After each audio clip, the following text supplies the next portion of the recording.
Hey, what's up, guys? It is Jordy, and I'm bringing you 6 picks for tomorrow. 2 for the NBA slate because I have 2 that I really like, but 4 of them are actually for Counter-Strike. So I built a 6-man, and I thought instead of just giving you just the NBA plays, I may as well give you the full 6-man. So yeah, just shared this to the Discord. Feel really good about it. Got a lot of good early value. Got a lot of good CS2 value as well. I'm excited to watch some of that for sure.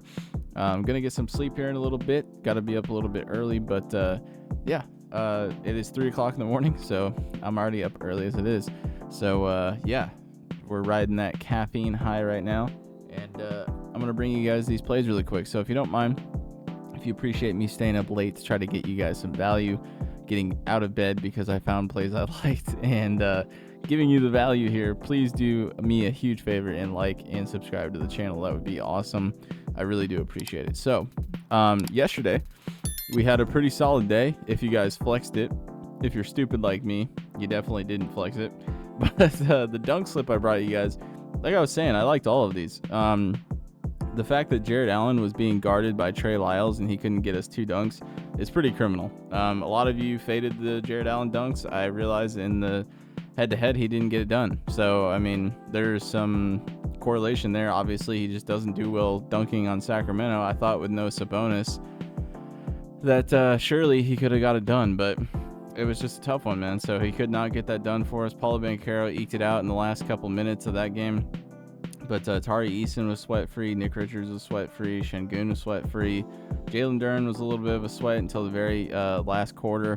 But, yeah, they all looked great, man. I was just hoping there was one opportunity where Jared Allen could have got his second dunk, but Mobley jumped up in front of him and laid it back in rather than letting Allen put it back. So it is what it is, man. I powered it because I was telling you guys, like, I'm either going big or I'm going home on this one. I would have just doubled up for $20, so I'm not, like, over here being emo or anything. I'm emo because I could have won almost $400. But, yeah, I mean, it happens, man. I've had way worse. I've missed out recently on a $1,700 payday by 0.5. So it's just the nature of the game, man. You know, the reads were right, except for the Allen one. I guess you could have said that one had a little bit of scariness to it, but yeah, I was carrying the testes in a wheelbarrow last night apparently, because I was just like power it all day, or yesterday. So yeah, my days are jumbled together. But anyway, here we go. Here's the play I've got for you guys today. I've got Jakob Poeltl for over 18.5 points, rebounds, LaMelo Ball over 23.5 points. I've got for CS2, I've got Monesi over 15 headshots, Try for G2 over 10.5 headshots, Nut for over 17 headshots, and JKS for over 15 headshots. I feel great about these lines. These 4, you could make a 4-man out of this, and I feel pretty confident about it. So go with your gut. It looks like the Nut one is actually going to start soon, so apologies on that one. I tried to pick ones that started in a couple hours, but yeah, if you guys can't get that one, I'm very sorry. This video definitely will not be done in 5 minutes, but there is one, if you want to replace it, there's one play that I was going to put in here instead of JKS. I was going to put this Sensi kid in here, and I'll show you the odds on this thing, and you guys can be the judge. I was going to put these headshots in here at 8.5. He's an opper. If you guys know what that means, you know. If not, it just means he snipes, so there's a little chance that he gets a lot of headshots. There's a good chance he gets headshots because they're playing against a team that's way better than them, so he's probably not going to be able to afford a sniper rifle. If you don't know what CS2 is, I'm just speaking Latin to you right now, but there's a lot of risk behind the play, but there's a lot of potential behind it too. So I almost threw it in there. So if you want to replace Nut with that one, I would put this one in there. So just a little bit of value you can have there. But anyway, let's get into this, man. I'll have the link for this slip down in the description below. Obviously, Nut won't be on there, but you can put that play in there. And that kid's name is spelt with a 3, so it's S3NSEY if you want to put that in your slip. But I'm not a financial advisor, so go with your gut. So, Jakob Poeltl over 18.5 points, rebounds. This looks great. The head-to-head against Golden State, I mean, there's really not like a true center that I think is going to be able to handle Jakob Poeltl. I know Draymond's playing great defenses here. He's trying to get a defensive player of the year, at least, you know, to be a candidate for it. But he's been playing great defense at the 5 spot. But, I mean, he's definitely undersized, and Looney doesn't have legs anymore. So I like any center going against Golden State.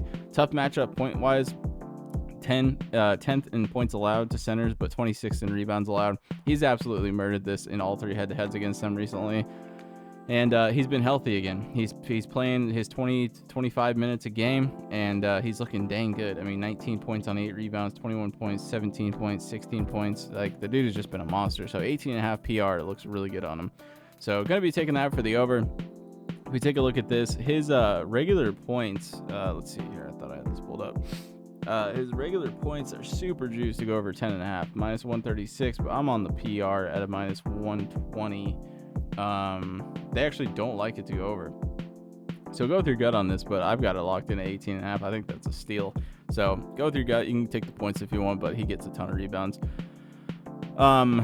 Let's see here. So piggybacking off that, I mean, you can get into his percentages if you want. He's shooting almost 70% from the floor, which is just crazy. He's shooting 81% from the line, and he's averaging 14.5 rebound chances per game. So like I said, there's so much value behind the PR. He could get 10 rebounds and be sitting at, half his PR right then and there. So I'm all over the PR. LaMelo Ball against the head-to-head here. He's gone absolutely ballistic on the scoring against New York. Both the times he's played them, he's gone for 32 and 34 points. Obviously, he's just coming He's coming back-ish from an injury. He hasn't played since the 16th. I don't know if Charlotte's played since the 16th, but he played 30 minutes, so he's probably gonna get 30 minutes. I mean, I imagine. I think Charlotte's about to go on a big road trip, if that's why they've had some extended time off. But obviously, he's dealt with this little injury bug over this last 10 games here. So it's kind of plagued the back half of his season, so it looks a lot less green up here. But I think this is a good game for him to get back into his stride. And we can go ahead and take a look at the total of this game. So let's just do that really quick. 222 total with only a 7.5 point favorite spread, so that's perfectly fine. I mean, that's not blowout range. The Warriors game is blowout range, 14 points, but that's still 14 points at the end of the game. It's probably not going to be enough for Kerr to want to pull the starters out. The Warriors are going on a road trip. No, so this is in Golden State. That's Boston. Boston's going on a crazy road trip where they're not going to be back until like their last 10 games of the season or something.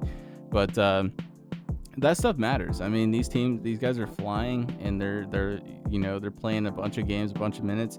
It's going to start affecting those guys. So like midway through that road trip, I'm going to be looking at unders and stuff like that. That's just the way my mind thinks anyway. I mean, all that inflammation in your body when you're, athletes like this just sucks. So, yeah, I mean, I'm going to be just looking into stuff like that, but that's just how, I think about stuff sometimes. But like I said, the injury bug definitely been plaguing LaMelo Ball. Yeah, he's been getting his minutes back up. So I like him in this game. I think he can right the ship against the Knicks. Just a gut feeling. It's also a play I just want to watch him. So I was like 23.5 points is super duper low for him. So I'm going to take that for the over. And if we take a look at this one, let me pull this back up here. By the way, the tool I'm using here is Daily Grind. It's amazing. If you guys want to check it out, go to dgfantasy.com and use code BACKDOOR, and they'll give you 25% off your first purchase. Let me pull up LaMelo Ball here. So they don't like the PRA over. They like the RA over 11.5 a lot. They don't like anything to involve the scoring. They don't like his points, his PA, PR. They only like the rebounds, assists. A lot of the time, if these guys are hurt, they're not going to be going up fighting for rebounds more than they're going to be assisting and shooting the ball. So if you want anything, I mean, he's hit both RA, and he's hit it a lot this season. But I think I like the scoring more. He's hit it more. And like I said, it's a lot easier for him to sit back and pull some threes than it is for him to go get rebounds and try to find the sneaky assist. So that's where my head's at for this early look at the books today. I hope you guys enjoyed the video. I'm not going to break down the CS2 slips because there's just so many different things that go into it, and that would take way too much time, and I don't have the brain power for that, if I'm going to be honest. I just finished off my little tea, and I am really tired. So it took a lot of energy for me to get up and even film this, especially after tonight, dude. That Jared Allen thing took the wind out of my sails a little bit. But honestly, I felt really good about that, but I was very surprised at how well that slip actually went because of how long it took Paulo Banchero to get that dunk.